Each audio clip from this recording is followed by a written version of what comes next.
guys, magandang hapon sa inyo, magandang araw mga ka-electric bike. So ngayong araw guys ay mag-assemble ako ng electric bike battery na 48 volts 18 Ah. So gamitin kong battery guys ay yung itong battery na 32650 na LiPo4 battery. So yun ang aking asimbulin ngayon guys, at i-share ko sa inyo kung paano siya asimbulin at kung ano yung mga gagamitin para mabuo ang 48 volts 18 Ah na LiPo4 electric bike battery. So pero bago ko simulan ang pag-assemble guys, ay kung bago ka pa nandito sa aking YouTube channel ay don't forget to subscribe, like and share and comment. So yun guys, proceed tayo ngayon guys sa aking project na pag-assemble ng electric bike battery. So yun guys, yung aking electric bike naka already LiPo4 battery na 48 volts 18 Ah. So ngayon ay ang gusto ko nang gawin ay lagyan siya ng reserba para pang malayuan na kapag magbiyahe tayo ng hindi malayo, meron tayong reserbang battery. Pag tumirik tayo, meron tayong reserba guys. So ito guys ang mga kailangan natin kapag magbuo tayo ng electric bike battery na gamit itong LiPo4 32650 LiPo4 battery. Ito ang kailangan nating battery guys. Ang bali 48 pieces ang kailangan natin dyan. Tapos ito namang battery holder na 12 holes 4x3. Yan, 12 holes yun guys. Apat na pa ganun bago tatlong pa ganun, kaya 12 holes. Tapos kailangan din natin itong BMS na 48 volts 16 S bago 20 amperes. Yun ang kailangan natin. Tapos itong soldering lead, soldering iron, yan ang kailangan natin yan. Phillips screw, pliers, at saka ito yung mga tabbing wire na to guys. So napulputulan natin yan, itong mga nut at saka bolts para sa connection na kailangan natin. So yan ay simulan natin guys na mag-assemble.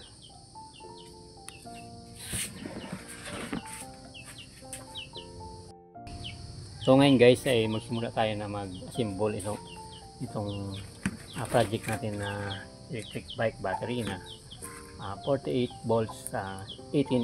So kailangan natin ng connection nito guys ay itong 3P16S. So ibig sabihin guys ay itong tatlong battery ay ipaparallel natin ng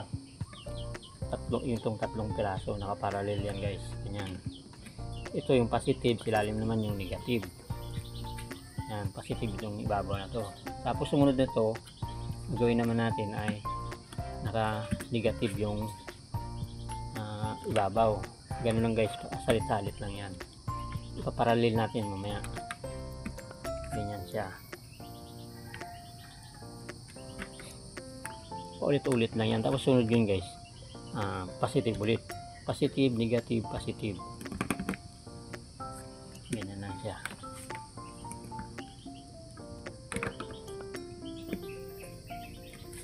Tapos sa kabila ganyan din ulit, negative.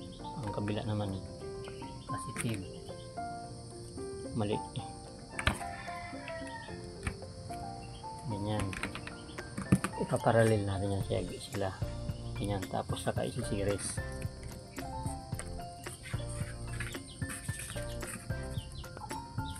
Tapos lalagyan natin yan ng battery holder para matibay siya. Yan, ilalagay natin sa sakto natin yan. Na matibay yung hindi siya maggalaw-galaw. So ngayon dyan na natin kailangan ngayon guys yung ating tabbing wire. So, lalagay na tayo ng tabbing wire.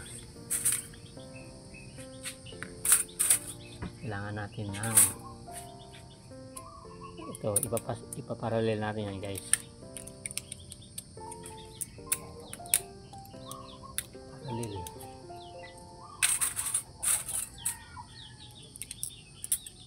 Yan. Tapos lagyan natin ng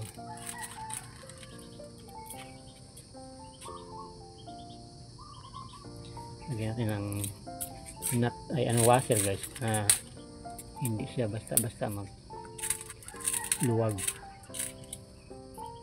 Kasi pag magluwag yan doon magsimula yung lost contact. So, kailangan natin ng washer. Idudugtong naman natin itong kasunod, yan, ganyan naman ulit yan guys. Yan, sisiris natin yan.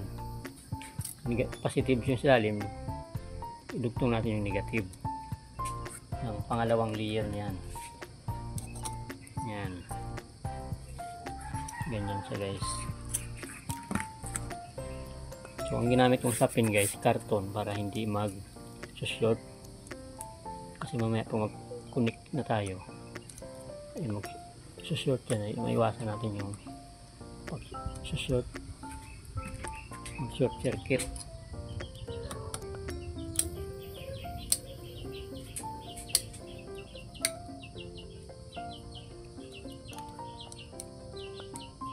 Yan, ganun lang yan guys, paulit-ulit ng hanggang sa matapos yung buo yung 4 na layer, magiging 4 na layer ito eh. Kailangan natin ng washer, lagyan natin ng washer, tapos lalagay tayo dito ng cabling wire. Ganun din yan dito guys, naka ano na siya dyan, parallel din itong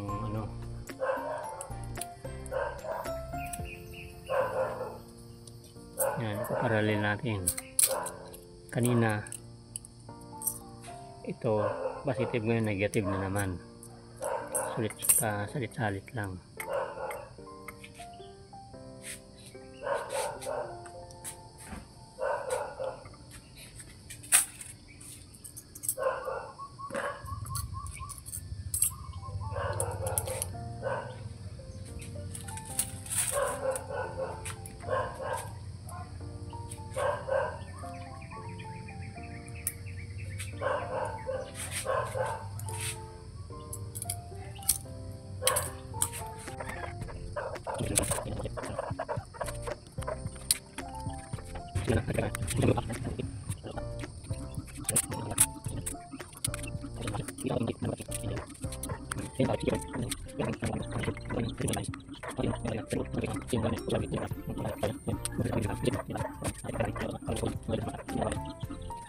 So yan siya guys, ganyan yung tsura niya nung mabuo natin, no?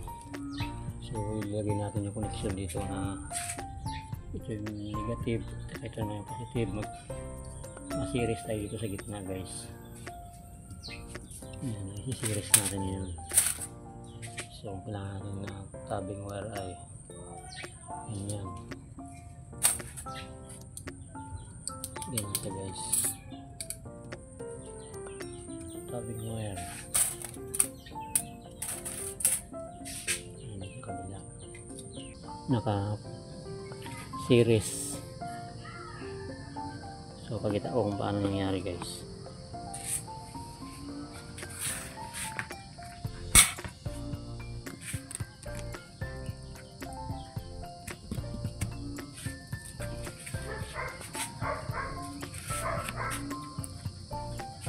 Ganyan siya guys. Ang nangyari ay ito yung positive, nakasiris siya mula dito punta dyan, tapos isinis natin dito punta dito pag ganun series, tapos pagdating dito sa ibabaw guys, nakasiris ulit. Yan, negative to positive. Yan, tapos bumaba siya dyan. Yan, tapos siniris ulit dito.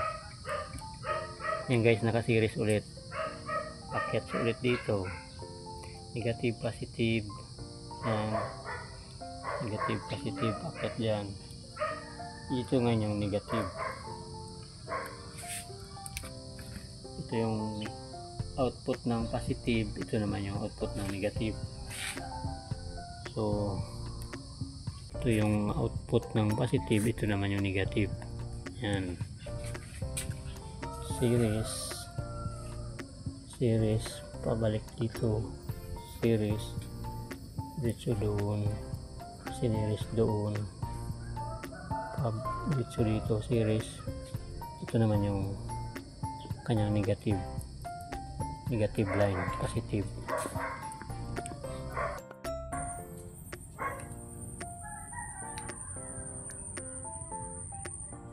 So yan na guys, yung nabuo nating inassemble na electric bike. Yan, electric bike battery na 48 volts sa 18 amperes. So ang connection nyan guys ay 3P16S. So ibig sabihin tatlong naka-parallel bago 16 na naka-series. So yun na siya guys. Ito yung likod nya, yan, naka-series kabilaan. Tapos ito naman yung harap niya. Yan yung harap niya guys. So ito yung negative, ito naman yung positive. So ang huling ilalagay natin ngayon dyan guys ay yung kanyang BMS. Yan, dito natin ilagay yan. So may tamang lagay naman yan guys. So mamaya ay isunod natin i-assemble yung kanyang BMS. Gagawin natin naman ngayon guys ay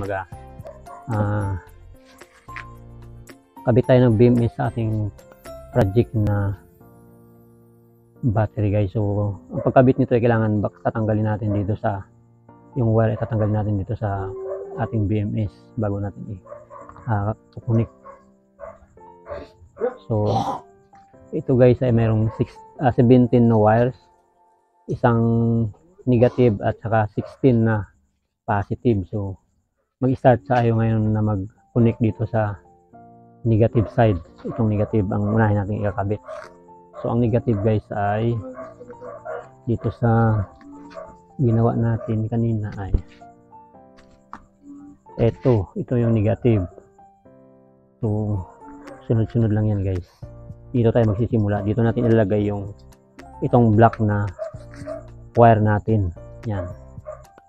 Itong black na wire dito natin ilalagay sa negative side. Yan ang unahin natin.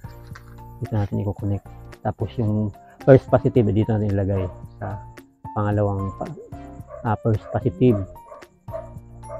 Ito yung second positive, third positive at saka fourth positive. Yan. Hindi makita. Ito yung fourth positive niya guys.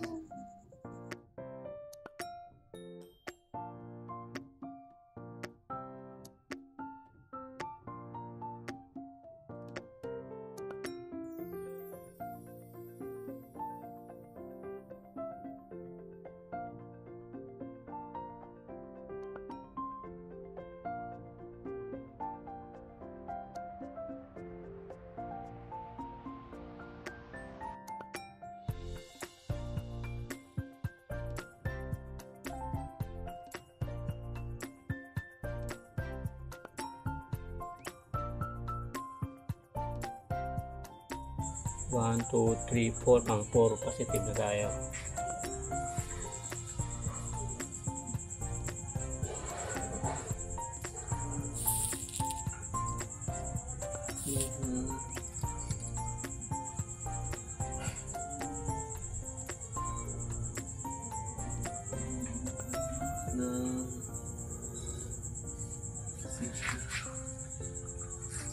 Wow, 4 positive.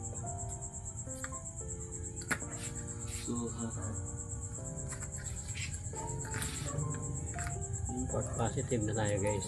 So walang ano eh, lagyan natin ng lead.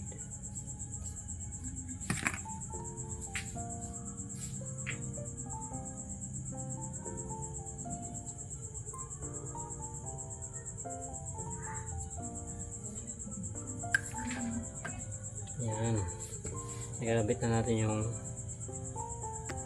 pang port na positive. So ngayon, dahil tayo ay nakasiris positive yan, ibig sabihin ito negative. So ngayon, dito na yung pang fifth na positive.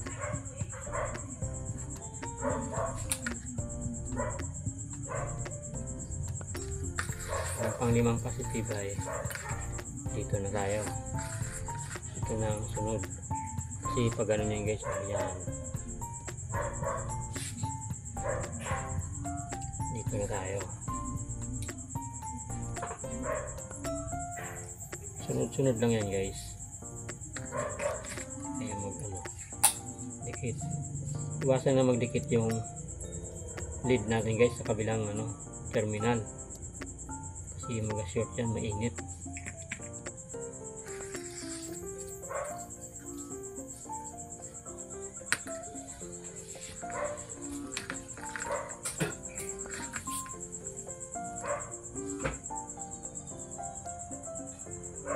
Yan, shout out sa mga kilala natin dyan ng mga may e-bike guys. Sa mga gustong paggawa ng ganitong klaseng e-bike battery, pwede kayo mapasad pagawa guys.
Yan. Sabunan natin siya guys. Sabunan natin yung ating battery. Pero i-double check natin yan guys. Kung talagang tama yung pagka-connect natin. I-check natin. So dito tayo nagsimula sa block. Tingnan natin kung tama yung block number 1. Tapos ang number 2 ito, yun, tama naman.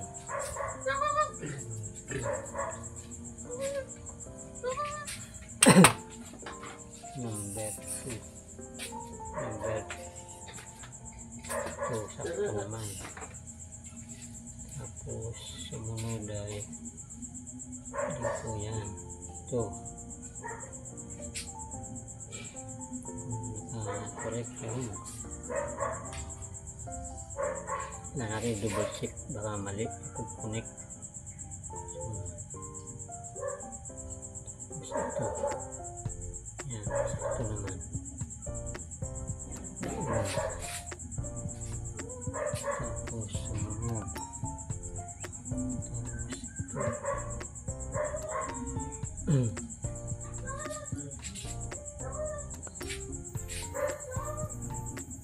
kailangan sunsunin natin yung tamang ano guys, nalagyan baka may mali.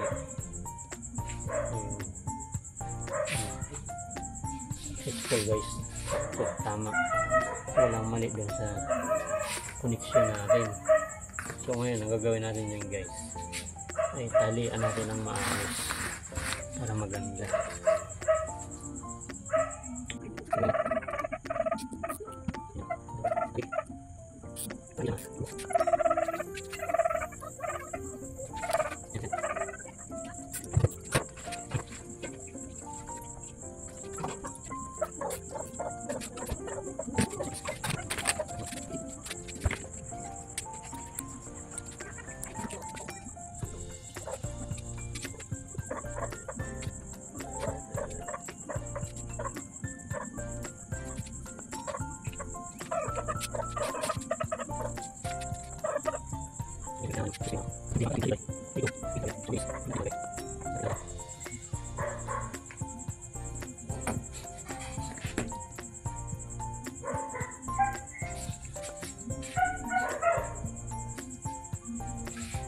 So yan guys, nabuo na natin yung ating symbol na 48 volt 18 Ah na electric bike battery, na gumamit tayo ng battery na 32650 na LiPo4 battery. So yan na siya guys, at nakikabit na rin natin yung kanyang BMS. Yan na siya. So i-connect na natin yung kanyang BMS na yan. So madali na lang yan, hanapan na natin ang pwesto yan guys. Ganyan, ganyan lang yan. Tapos itong blue na to, color blue, ay nakalagay ito dito guys dito sa negative ng ating battery. Diyan siya nakalagay. Tapos dito yung magiging output ng ating 48 volts na battery. Tapos dito naman sa kabila yung ating output ng positive. So yun guys, maraming salamat sa pagpanood, at sana ay mayroon kayong natutunan dito sa video na aking ginawa guys, na kung paano mag-assemble ng 48 volts 18 Ah na LiPo4 battery. So guys, thank you guys.